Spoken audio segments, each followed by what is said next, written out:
अस्सलामुअलैकुम वरहमतुल्लाहि वबरकातुहू। मोअज़्ज़िज़ असातिज़ा इकराम, कैसे हो आप लोग? उम्मीद और दुआ अल्लाह रब्बुल इज़्ज़त से यही है कि आप लोग सब बखैरियत होंगे। चलिए बढ़ते हैं आज के इस वीडियो की ओर। केंद्र शिक्षक पात्रता परीक्षा सेंट्रल टीचर एलिजिबिलिटी टेस्ट, विषय हिंदी पेडागॉजी प्रश्नोत्तर के रूप में भाग 1 यानी हिंदी पेडागॉजी की ये हमारी पहली क्लास है। बहुत आसान और सरल अंदाज में आप लोग को समझाने की कोशिश करूंगा। उम्मीद करता हूँ आप लोग वीडियो को पूरा देखेंगे। गाइस, सबसे पहले तो वेलकम है आप लोगों का मेरे इस educational YouTube channel let's crack it with Shaikh sir पर। जो भी इस चैनल पर नए हैं, सबसे पहले वो चैनल को सब्सक्राइब कर ले और उसके बाजू में जो बेल आइकन है उसको प्रेस कर दे, ताकि जब भी कोई नया वीडियो अपलोड हो तो आप लोग को नोटिफिकेशन मिलता रहे। साथ ही साथ वीडियो को लाइक करें, शेयर करें और अगर आपकी कोई क्यूरीज, कोई सवाल है तो आप लोग चैट बॉक्स में लिखकर मुझ तक पहुंचा सकते हैं। देखिए, केंद्र शिक्षक पात्रता परीक्षा 2022, विषय हिंदी पेडागॉजी प्रश्नोत्तर की सूरत में भाग 1। प्रश्न नंबर 1 बहुत अच्छा है। देखिए, उच्च प्राथमिक स्तर पर बच्चों के भाषा प्रयोग का आकलन करने में सबसे कम प्रभावित है या कब सबसे कम प्रभावी जो तो क्या है? ऑप्शन नंबर 1 है पोर्टफोलियो, दूसरा है जांच सूची, तीसरा है बातचीत, चौथा है अवलोकन। तो यहाँ पर जब आकलन करने के लिए कहा गया है कि बच्चों को किस तरीके से हम लोग जो तो भाषा का जो प्रयोग करते हैं कैसे मापेंगे, कैसे उसको जो तो हम लोग मीज़र करेंगे, तो यहाँ पर पोर्टफोलियो के ज़रिए भी होगा। पोर्टफोलियो क्या होता है? पोर्टफोलियो एक तरीके का फोल्डर होता है जिसमें बच्चे की सारी इन्फॉर्मेशन जो है तो लिखी होती है कि बच्चे का नाम क्या है, पेरेंट्स का नाम क्या है, मदर का नाम क्या है, बच्चा कहाँ से बिलोंग करता है, मातृभाषा क्या है, सारी की सारी चीज़ें जो तो उसमें दी गई है। तो पोर्टफोलियो तो एक बेस्ट ऑप्शन हमारा होता है। जांच सूची, भाई जांच सूची के ज़रिए से जो तो हम लोग नहीं कर सकते, यही हमारा जो तो जवाब होगा। बातचीत को भी देख लेते हैं। भाई हम लोग बातचीत अगर करेंगे तो बातचीत के ज़रिए से हम लोग बच्चे की भाषाई कौशल का जो है तो आकलन कर सकते हैं कि बच्चा कितना जो है तो सक्रिय है, बच्चा क्या चीज़ें बोलता है, बच्चा क्या क्या करता है, सारी चीज़ें। अवलोकन, अवलोकन का मतलब भी जो होता है ऑब्जर्वेशन, यानी इसके ज़रिए भी जो तो हम लोग कर सकते हैं। यानी यहाँ पर हम लोग का जो जवाब सही होता है वो ऑप्शन नंबर बी। यहाँ पर देखिए सबसे कम प्रभावी के लिए जो तो कहा गया है।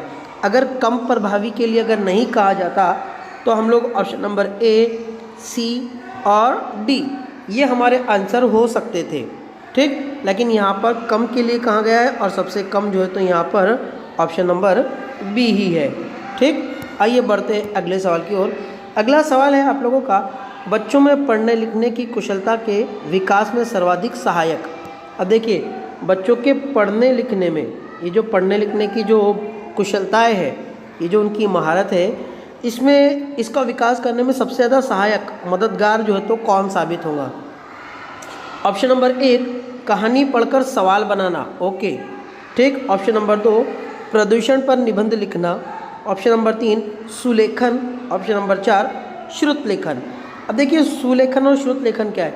श्रुत लेखन होता है सुनकर लिखना, ठीक। श्रुत लेखन का मतलब होता है सुनकर लिखना। तो बच्चा अगर सुनकर लिखेगा तो it is a one way traffic, यानी जो हम लोग बच्चों को बोलेंगे सिर्फ वही बच्चा सुनकर लिखेगा। तो यहाँ पर ऑप्शन नंबर डी हमारा गलत हो गया। उसके बाद में सुलेखन, सुलेखन मतलब कि सुंदर लिखना। तो बच्चा सिर्फ सुंदर लिखेगा तो उसकी पढ़ने और लिखने की जो महारत है उसको डेवलप होगा, तो ये भी नहीं है, ठीक। प्रदूषण पर निबंध लिखना, ठीक है, ये कुछ हद तक हो सकता है, लेकिन यहाँ पर भी बच्चा जो चीज़ें पढ़ेगा उसी को जो तो वो लिखेगा, तो ये भी जो हम लोग जवाब गलत हुआ। लेकिन यहाँ पर ऑप्शन नंबर ए अगर हम लोग देखें, कहानी को पढ़कर सवाल तैयार करना या सवाल बनाना, तो यहाँ पर बच्चा जो है तो एक्टिव रहेगा। यहाँ पर बच्चा सोचेगा और समझेगा और फिर कहीं जाकर वो जो तो कहानी को पढ़कर नए नए सवाल जो तो तैयार कर पाएगा। और ज़रूरी नहीं कि एक बच्चा एक ही तरीके के सवाल बनाए, हो सकता है अलग अलग तरीके के बच्चे अलग अलग जो तो जवाब सवालात जो तो बना सके। तो यहाँ पर हम लोग का ऑप्शन नंबर ए जो है तो यहाँ पर सही होता है। आइए बढ़ते हैं अगले सवाल की ओर। अगला सवाल है, बहुत अच्छा सवाल है। डैश डैश, यहाँ पर ये जो डैश डैश दिया गया है ना, ये लड़की का नाम है, ये लड़के का नाम है, XYZ कोई भी है। तो पार्ट में ठिठिया कर हंसने लगी जैसा वाक्य आया है, यानी एक लेसन में जो तो ठिठियाकर हंसने लगी। एक लड़का या एक तालिब इल्म है, एक स्टूडेंट है, एक विद्यार्थी है जो ठिठियाकर हंसने लगी, ऐसा वाक्य जो तो आया है। अब यहाँ पर ठिठियाना शब्द में आना शब्द आया है। देखिए अगर ठिठिया इस शब्द में अगर हम लोग यहाँ पर अगर देखें तो आना शब्द आया है, तो इसमें ये प्रत्यय का उपयोग हुआ है। आना प्रत्यय से बनने वाले 4 सार्थक शब्द लिखिए। इस प्रश्न का स्वरूप डैश डैश को पोषित करता है, यानी यहाँ पर ये आना शब्द से जो तो 4 शब्द जो तो बनते हैं, 4 सार्थक शब्द बनाइए, जैसे आना, ठीक है। उसके बाद में ऐसे और 4 शब्द अगर बने तो प्रत्यय, सबसे पहले तो प्रत्यय है कि आप लोग ये बात समझ लीजिए, व्याकरणिक पॉइंट है। प्रत्यय का मतलब होता है लाहके। उपसर्ग और प्रत्यय, उपसर्ग का मतलब होता है साबका और प्रत्यय का मतलब होता है लाहका। इंग्लिश में कहा जाता है प्रेफिक्स एंड सफिक्स। तो अगर ये सारी चीज़ें टीचर कर रहा है कि प्रत्यय लगाकर 4 शब्द जो तो वो सिखा रहा है, तो वो क्या कर रहा है? देखिए, सूत्र शैली, व्याकरण, नंबर 2 संदर्भ में व्याकरण, नंबर 3 प्रत्यय का समस्त ज्ञान, और नंबर 4 पाठ्यपुस्तक की व्याकरण। ठीक। अब यहाँ पर अगर आप लोग देखें तो टीचर एक पाठ पढ़ा रहा है और पाठ पढ़ाते पढ़ाते उसने कुछ व्याकरण के पॉइंट या नुकात जो है, जैसे कि प्रत्यय, इसको अगर वो समझा रहा है तो इसे हम लोग कहते हैं संदर्भ में व्याकरण। क्या कहते हैं? संदर्भ में व्याकरण। यानी वो व्याकरण नहीं पढ़ा रहा है, वो पढ़ा असल में पाठ रहा था, लेसन रहा था, लेकिन पाठ पढ़ाते पढ़ाते दरमियान में जो तो एक ठिठियाना शब्द आ गया है, और ठिठियाने में ठिठ ये शब्द है, ठिठ जमा आना, तो आना जो है तो प्रत्यय लगा है। तो इस तरीके से ये संदर्भ में व्याकरण जो तो पढ़ा रहा है, यानी उसका जो मेन फोकस है वो पाठ है, लेकिन उसके दरमियान में जो है तो व्याकरणिक पॉइंट आ गया है, ग्रामेटिकल पॉइंट जो तो आ गया है प्रत्यय, और वो इसको जो तो पढ़ा रहा है।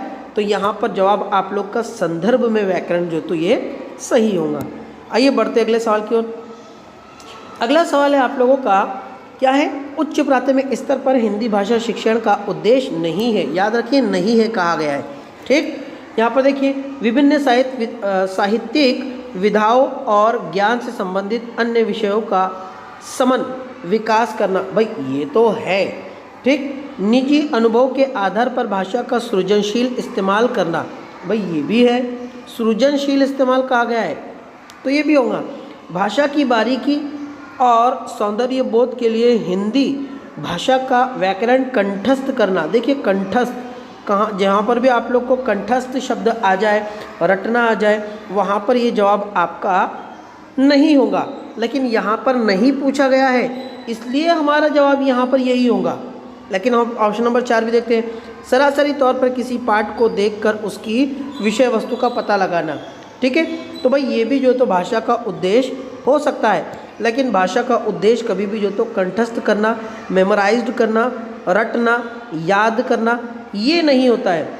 और यहाँ पर कौन सा उद्देश्य नहीं होगा, यही हमसे जो तो पूछा गया है, इसलिए हमारा ऑप्शन नंबर सी यहाँ पर जो तो बिल्कुल क्या हो गया, सी यहाँ पर हमारा सही हो गया।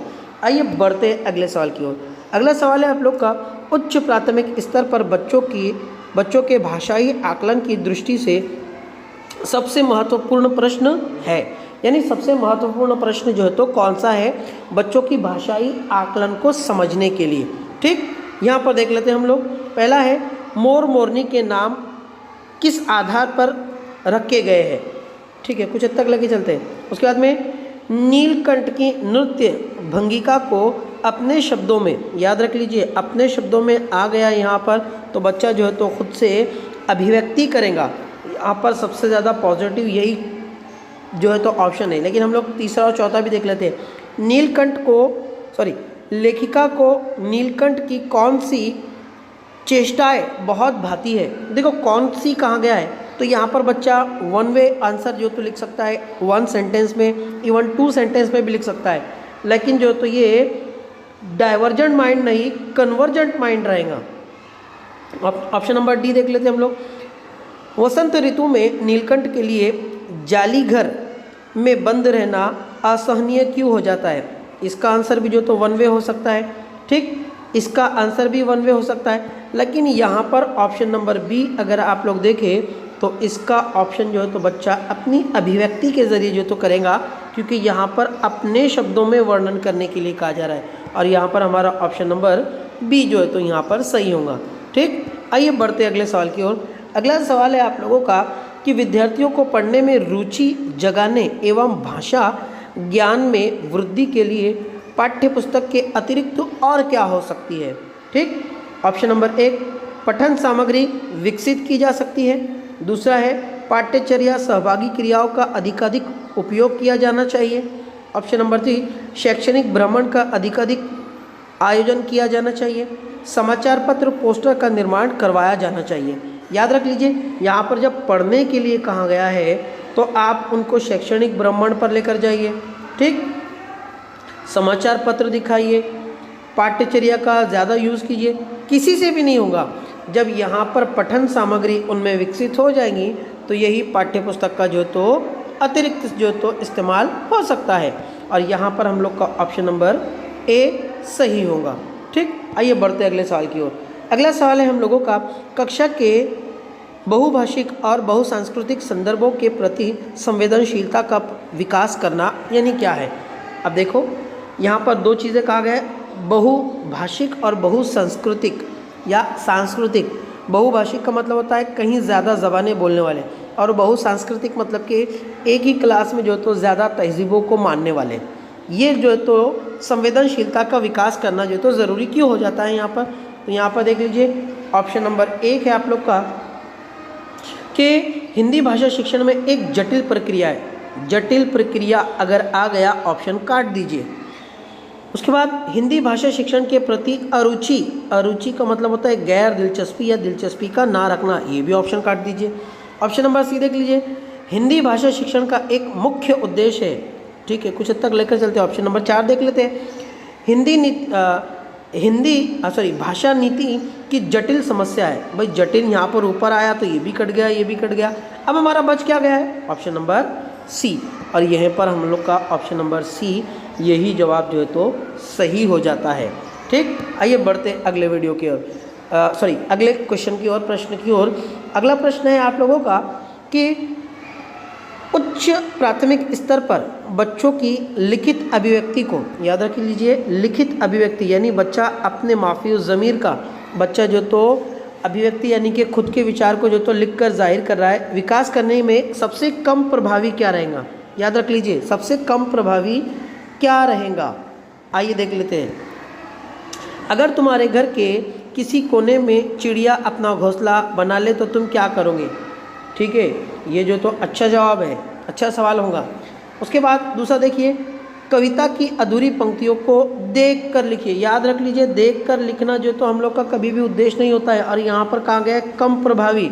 यहाँ पर अगर बच्चों को अगर कहा जाए कि चिड़िया आपके घर में घोंसला बनाती है तो तुम क्या करोगे, तो बच्चा सोच कर जवाब लिखेगा।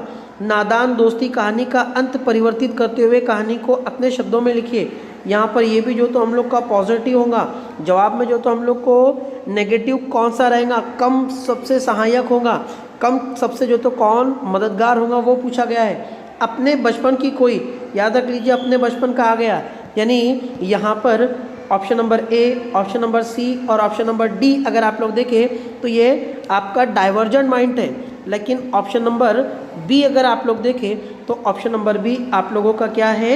ऑप्शन नंबर बी जो है आप लोग का ये कन्वर्जेंट माइंड है, यानी बच्चा जो है तो कुछ सोचेगा नहीं, कुछ समझेगा नहीं। जहाँ पर भी उसको कुछ चीज़ें लिखी हुई है पंक्ति को देखकर वो जो तो लिखेगा, ठीक। तो यहाँ पर कम प्रभावी कहाँ गया है, और कम प्रभावी में सबसे ज़्यादा हम लोग का जो तो ऑप्शन नंबर बी यही सही होगा। आइए बढ़ते अगले सवाल की ओर। अगला सवाल है, बच्चा या उच्च प्राथमिक स्तर पर हिंदी भाषा सीखने में सबसे कम सहायक है। याद रख लीजिए, यहाँ पर भी सबसे कम सहायक कहा गया है, ठीक। आगे देख लीजिए, समृद्ध भाषा परिवेश की उपलब्धता। देख लीजिए, उच्च प्राथमिक स्तर पर कहा गया है, हाँ, उच्च प्राथमिक स्तर पर समृद्ध भाषा परिवेश की उपलब्धता, अन्य विषयों की कक्षाओं में भाषा पर ध्यान देना, पाठ्य पुस्तक का प्रयोग और संचार माध्यमों का प्रयोग। तो याद रख लीजिए यहाँ पर संचार माध्यमों का प्रयोग ये भी सही है, पाठ्य पुस्तकों का उपयोग ये भी सही है, यहाँ पर अन्य विषयों की कक्षाओं में भाषा पर ध्यान देना ये भी सही है। लेकिन यहाँ पर जो समृद्ध भाषा का प्रयोग या समृद्ध भाषा का परिवेश उपलब्ध कराना, ये कहीं पर भी जो तो उसको नहीं होगा। ठीक, और यहाँ पर हम लोग का ऑप्शन नंबर ए यही सही होगा। ठीक है, आइए बढ़ जाते हैं अगले सवाल की ओर। अगला सवाल है आप लोग का, उच्च प्राथमिक स्तर पर भाषा शिक्षण का उद्देश्य नहीं है। याद रख लीजिए, नहीं है। क्या नहीं है, आगे देख लीजिए। भाषा की बारीकी और सौंदर्यबोध को समझने की क्षमता का विकास करना, ये तो है। निजी अनुभव के आधार पर भाषा का सृजनशील प्रयोग करना, ये भी है। ठीक, उसके बाद देख लीजिए, भाषा के व्याकरणिक बिंदुओं की परिभाषाओं को जानना, ये नहीं है। विभिन्न साहित्यिक विधाओं की समझ का विकास करना, ये भी है। ठीक, लेकिन यहाँ पर जो तो हम लोग का जो ऑप्शन नंबर सी है, यही हमारा ऑप्शन नहीं है और यही हमारा जो तो आंसर रहेगा। ठीक है, आइए आगे बढ़ जाते हैं।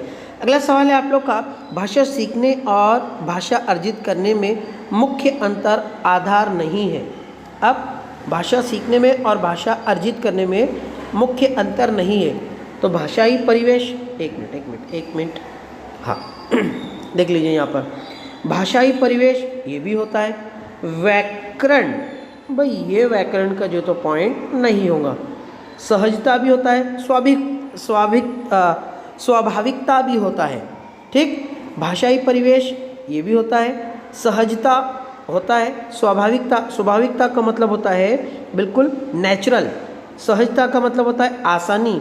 भाषाई परिवेश यानी कि ज़बान का माहौल, लेकिन व्याकरण जो तो भाषा अर्जित करने और भाषा सीखने में जो तो ये कभी भी बिल्कुल इसका आधार नहीं होता है कि सिर्फ आप लोग व्याकरण को सीख लो और व्याकरण को सीख कर आप ज़बान सीख गए, तो ये उद्देश्य उसका नहीं होता है। आइए ऑप्शन क्वेश्चन नंबर 12 पे देख लेते हैं। बहुभाषिक कक्षाओं में हिंदी की भाषाओं को ध्यान देने के लिए आवश्यक नहीं है के लिए कहा गया है। आवश्यक नहीं है के लिए शिक्षक बच्चों की परिभाषाओं का ही प्रयोग करें। देखिए यहाँ पर कहा गया है कि इसके लिए आवश्यक है। अब यहाँ पर जहाँ पर भी आप लोग को ये ही शब्द दिखाई दे ना, तो वो ऑप्शन को आप लोग काट दीजिए। कट गया। यहाँ पर भी देख लीजिए, अब ऑप्शन नंबर बी, शिक्षक बच्चों के मातृभाषा का प्रयोग स्वीकार करें। भाई ये तो है, शिक्षक बच्चों को उनकी मातृभाषा में ही, यहाँ पर में ही आ गया, इसको भी काट दीजिए। ऑप्शन नंबर डी, शिक्षक बच्चों की मातृभाषा में ही, ये भी में ही आ गया, इसको भी काट दीजिए। तो यहाँ पर ऑप्शन नंबर बी हम लोग का जो तो बच जाता है और वही हमारा आंसर जो तो होता है, यानी ऑप्शन नंबर बी यहाँ पर हम लोग का सही रहेगा। ठीक, अब देख लीजिए प्रश्न नंबर 13 है, जो कि बहुत ही अच्छा है। क्या है कि रूहान पढ़ने में कठिनाई का सामना करता है, ये संबंधित है। ठीक है, अगर पढ़ने में संबंधित आ गया है आप लोग को कि पढ़ने से कठिनाई जो तो वो महसूस कर रहा है, तो पढ़ने से कठिनाई का ताल्लुक जो है तो किससे है? पढ़ने का कठिनाई का ताल्लुक जो तो डिसलेक्सिया से है। अल्हम्दुलिल्लाह बीमारियां और इसके नुकाइस, इस पर जो तो मैंने वीडियो बना चुका हूँ, आप लोग उसको जो तो जाकर देख सकते हैं। ठीक, मैं इस पर थोड़ी सी जो तो रोशनी डाल देता हूँ। डिस्ग्राफिया का ताल्लुक लिखने से है, डिसलेक्सिया का ताल्लुक जो है तो कैलकुलेशन से है, यानी कि हिसाब करने में। डिसलेक्सिया का ताल्लुक पढ़ने से है और डिस्फीजिया के अंदर जो तो बच्चा सुस्त हो जाता है। ठीक, आइए आगे बढ़ जाते हैं। अगला देख लीजिए, अक्रम गणित में गणना करने में कठिनाई का सामना करता है। याद रख लीजिए, गणित में यानी कि इल्म रियाजी में गणना करने में यानी कि गिनने में वो जो तो दुश्वारी का सामना करता है, तो वो किससे संबंधित है? अभी तो मैंने बताया हो, डिसकैलकुलिया। कैलकुलिया मतलब कि कैलकुलेशन, मुहासबा करना। डिस्ग्राफिया लिखने से, डिसलेक्सिया पढ़ने से, डिस्फीजिया आप लोग को बताया हो। ठीक, तो यहाँ पर आप लोग का डिसकैलकुलिया ये जवाब आप लोगों का जो है तो सही हो गया कि अगर वो गणना से संबंधित है तो। ठीक, आखिरी सवाल है आप लोग का, अरहम लिखने में कठिनाई का सामना करता है। ठीक है, मैंने तीनों ही क्वेश्चन को जो तो ऐड किया हो कि वो लिखने में कठिनाई का सामना जो तो कर रहा है। अब लिखने में कठिनाई कर रहा है तो वो किससे हो गया, वो हो गया आप लोगों का डिस्ग्राफिया से। लिखने में आ गया तो डिस्ग्राफिया, पढ़ने में आ गया तो डिसलेक्सिया, और महाजबा, लेकिन लिखने में अगर आपने गणना करने में गिनने में अगर आया तो डिसकैलकुलिया। तो इस तरीके से ये सवालात के जवाब थे। उम्मीद करता हूँ कि आप लोग को समझ में आया होगा। ये रही उसकी उत्तर सूची, आप लोग सही जवाब देख सकते हो। इंशाल्लाह अगले वीडियो में मिलेंगे। दुआ का तालिब, आपका दोस्त, आपका खादिम Shakir Shaikh sir. Guys, channel को एक मरतबा सब्सक्राइब अगर आप लोगों ने नहीं किया है तो ज़रूर सब्सक्राइब कर ले। मिलते हैं अगले वीडियो में, तब तक के लिए अल्लाह हाफिज़।